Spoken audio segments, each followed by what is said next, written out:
മിസ്അബ് ഉപയോഗിച്ച രീതിയിലുള്ള അത്തർ അന്ന് മക്കത്ത് ആരും ഉപയോഗിച്ചിട്ടില്ല.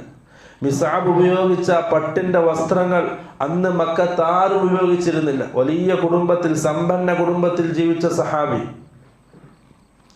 സമ്പന്ന കുടുംബത്തിൽ ജീവിച്ച സഹാബി. ആ സഹാബി മുസ്അബ് ഇബ്നു ഉമൈർ റളിയല്ലാഹു അൻഹു മുസ്ലിമായി, ചെറിയ പ്രായത്തിലെ മുസ്ലിമായി. ഉമ്മ വീട്ടിൽ നിന്ന് പുറത്താക്കി.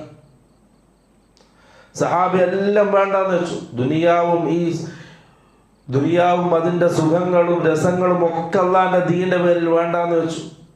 അങ്ങനെ റസൂൽ സല്ലല്ലാഹു അലൈഹി വസല്ലം മദീനയിലേക്ക് പറഞ്ഞയച്ചു. അവിടെ ദീനിന്റെ പ്രബോധനം നടത്തി. അല്ലാഹുവിന്റെ റസൂൽ സല്ലല്ലാഹു അലൈഹി വസല്ലം മദീനയിലേക്ക് വന്നു, ഹിജ്റ വന്നു. ആദ്യം അന്വേഷിച്ചത് മുസ്അബ് ഇബ്നു ഉമൈർ റളിയല്ലാഹു അൻഹുവിനെ. റസൂൽ സല്ലല്ലാഹു അലൈഹി വസല്ലം പറയാൻ, ലഖദ് റഅയ്തുഹാ